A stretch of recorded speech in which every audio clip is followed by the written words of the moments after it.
Guys, आपने भी अपनी लाइफ में इन फ्रेजेस को कहीं ना कहीं ज़रूर पढ़ा होगा या तो फिर ज़रूर सुना होगा।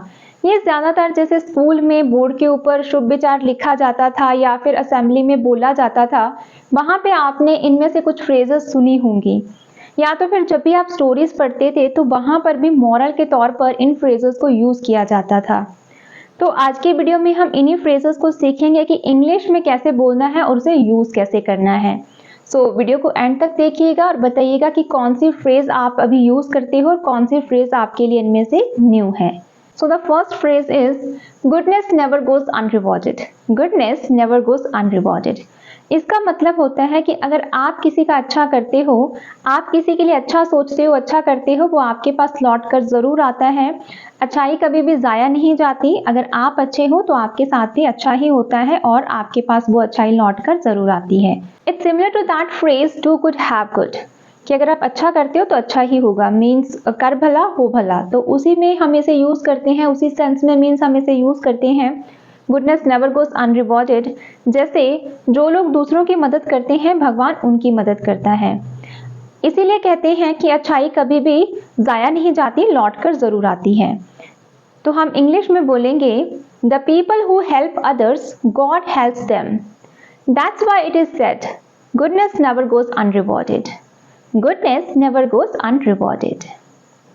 नेक्स्ट है don't count your chickens before they hatch.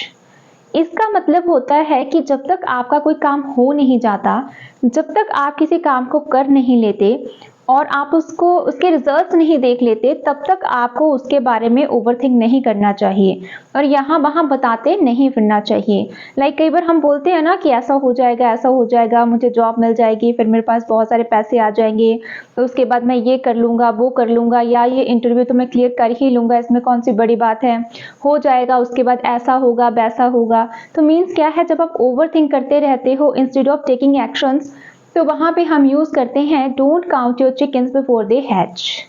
मतलब हम इस फ्रेज का यूज़ सामने वाले को सजेशन देने के लिए यूज़ करते हैं कि ओवरथिंक मत करो, एक्शन लो। For example, you should take some actions instead of wasting time in dreaming. Don't consider it done. Didn't you hear that phrase? Don't count your chickens before they hatch. You should take some actions instead of wasting time in dreaming. Don't consider it done. Didn't you hear that phrase? Don't count your chickens before they hatch. मतलब यहाँ वहाँ मत बताओ और ज़्यादा सोचते मत रहो। Instead of wasting time, कुछ actions लो ताकि आप उस काम को कर पाओ। Next है honesty is the best policy. Honesty is the best policy. ये तो आपने भी बहुत सुना होगा स्कूल टाइम में या फिर स्टोरीज में। ये भी मॉरल के तौर पर बहुत यूज होता है। मीन्स इस जो मॉरल के ऊपर बेस्ड, इस फ्रेज के ऊपर बेस्ड बहुत सारी स्टोरीज बनी हुई हैं। Honesty is the best policy, मतलब जो ईमानदारी है वो सबसे अच्छी नीति है। हमें सबको ईमानदार रहना चाहिए, दूसरों के साथ हमेशा ऑनेस्ट रहना चाहिए और ऑनेस्टी को फॉलो करना चाहिए। For example, I always try to be honest with people because my father taught me honesty is the best policy. मैं हमेशा दूसरों के साथ ईमानदार रहने की कोशिश करता हूँ या करती हूँ because my father taught me. मेरे पापा ने सिखाया है कि जो honesty है मीन्स ईमानदारी है, वो सबसे अच्छी नीति है, हमें ईमानदार रहना चाहिए। Next है guys, a word to wise is enough. A word to wise is enough. इसका मतलब होता है कि समझदार को इशारा काफ़ी है। मीन्स जो पर्सन समझदार है, इंटेलिजेंट है, चीज़ों को समझता है, वाइज है, उसके लिए हमें पूरी सिचुएशन को जो है एक्सप्लेन करने की ज़रूरत नहीं है। मतलब वो पर्सन एक हिंट से समझ आता है, उसके लिए हमें पूरी सिचुएशन एक्सप्लेन करने की ज़रूरत नहीं पड़ती। For example, why do you want me to explain the whole story? I am already given you a hint. A word to wise is enough. तुम क्यों चाहते हो कि मैं पूरी स्टोरी सिचुएशन आपके सामने बताऊं? मैंने आपको ऑलरेडी जो हिंट है वो दे दिया है। समझदार को इशारा काफ़ी है, तो आप समझ जाओ कि क्या बात है। A word to wise is enough, तो आप इसको भी अपनी कॉन्वर्सेशन में यूज कर सकते हैं। This is very useful phrase, fruitful phrase we all people use in our conversation. Next है there is a time to work and a time to play. There is a time to work and a time to play. इसका मतलब होता है कि हर काम को करने का एक समय होता है। आप हर काम अपने समय पे ही कीजिए, वो समय पे ही अच्छा लगता है और समय पे करने पर ही आपको वो अच्छे रिजल्ट्स देता है। जैसे जो काम करने का समय है तब काम कीजिए, जब खेलने का समय है तब खेलिए, जब खाना खाने का समय है खाना खाइए, जब पढ़ने का समय है तो पढ़ाई कीजिए। मीन्स एक प्रॉपर स्केड्यूल को फॉलो करो, जिस काम को करने का टाइम है उसी काम को करो। तो वहाँ पे हम यूज़ करते हैं, स्पेशली ये यूज़ किया जाता है कि खेलने का अपना समय है और पढ़ने का मीन्स काम करने का एक अपना समय है, तो हमें उसी के अकॉर्डिंग काम जो है वो करना चाहिए।